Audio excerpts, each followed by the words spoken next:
Hello viewers, my name is Mrs. Regina Wizzy-Beke, your regular host in this channel. Today we are in part 5 of episode 3, still mysteries in marriage. But today we are going to be looking at familiarity breeds contempt syndrome. If you recall, in part 3 of this same episode, we had looked at the requirements for a blissful marriage.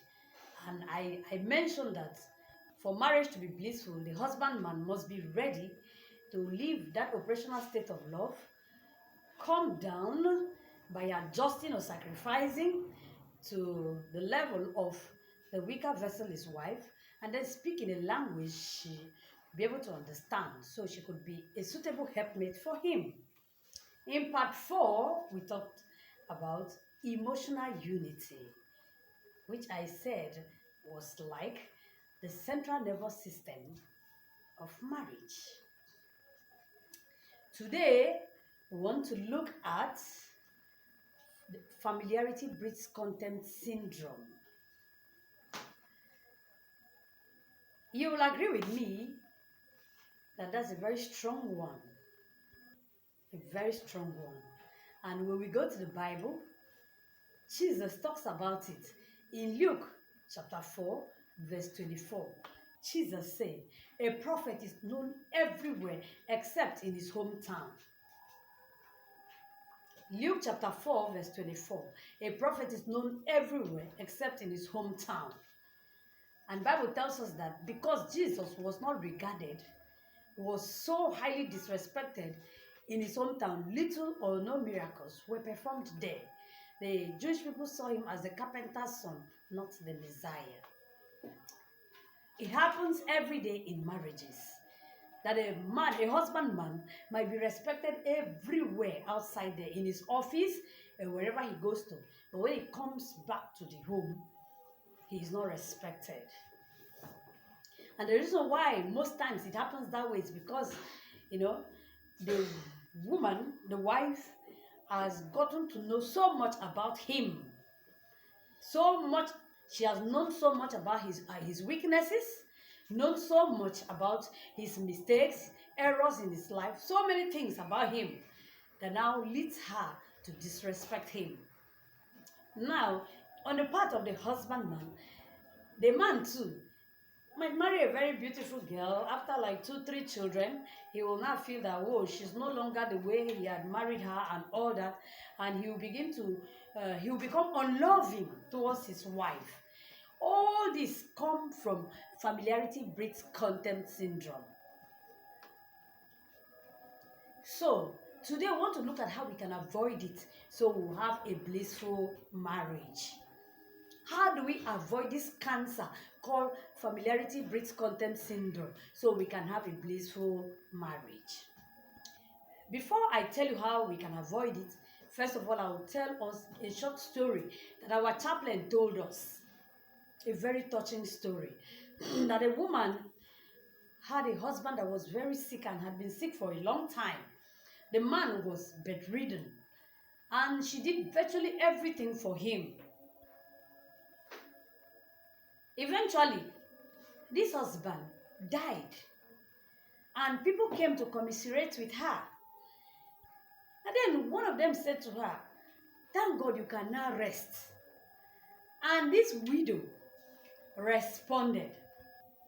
He said, "No, when my husband was alive, when people passed by, at least they knew that there was a head over my roof. They knew that there was a head in this home. They knew that there was a head in this home." That's a very deep one. Now, pay attention. This woman saw husband not from the perspective of just providing for the family, not from the perspective of just being physically present.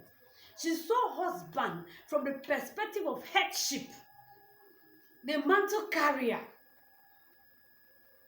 She saw husband as God wanted her to see husband. as God wants every woman to see husband. It's not only when your husband provides money, provides food, or satisfies you sexually that you respect him. No, it's beyond that. If we must fulfill the purpose of God in our lives, make God happy, we must be ready at all times to reverence our husbands, irrespective of what we know or hear about them. Same applies to the man, the husbandman. The husbandman has to be always loving. He has to love his wife all the time, at all times.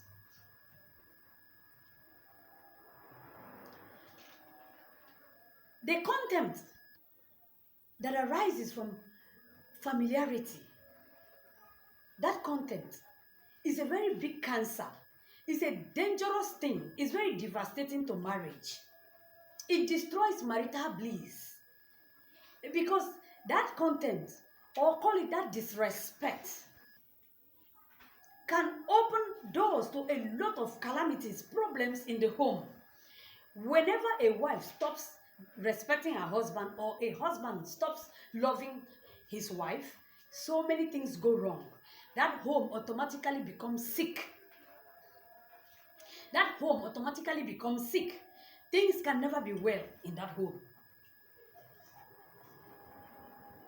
Both partners will be exposed to either separation or divorce or violence that can even lead to death. There will be troubles upon troubles, because they are not emotionally united. No one is sacrificing for the other.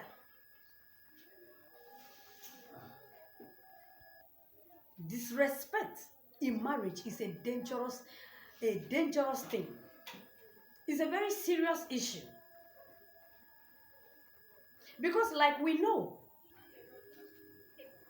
a man gains his honor from the respect his wife gives to him. And a woman feels complete from the love her husband shows her. So when these two are absent in any marriage, there's a big problem. In fact, there's no marriage. That is why in our society, you see a lot of divorce. You see a lot of broken homes. You see a lot of broken homes. Because these are missing. These ingredients are missing. How then can we avoid it? How can we avoid this syndrome? Called familiarity breeds contempt. How can we avoid it? We can avoid it by taking a decision to be there for our partner no matter what. That your husband losing his job will not make you stop loving or respecting him. Your husband becoming sexually inactive can never make you begin to disrespect him. Your husband becoming blind, crippled, or anything can never make you stop disrespecting him.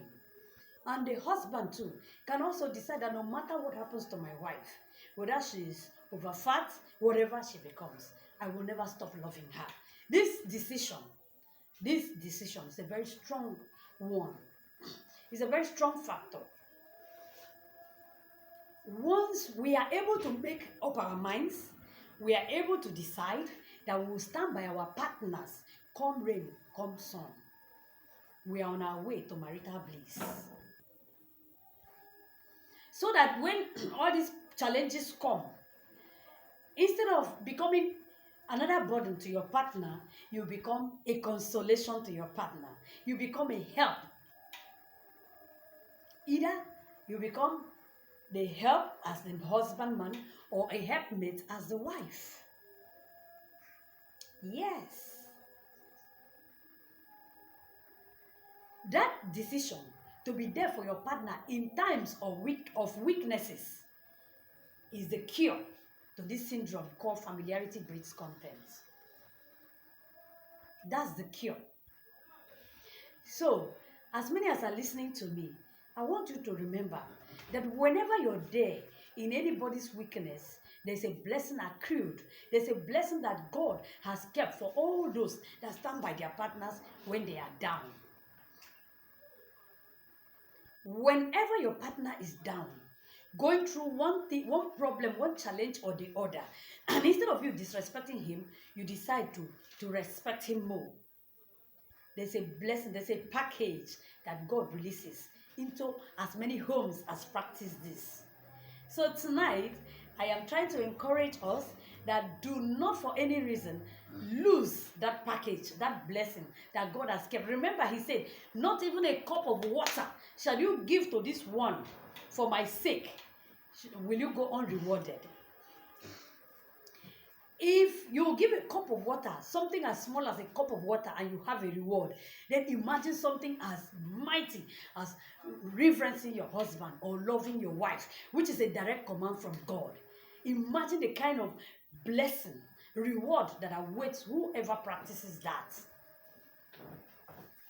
So I encourage us tonight to please and please be strong, be courageous to be there for one another. Make it a point of duty to be there for your husband or your wife when they are going through one challenge or the other.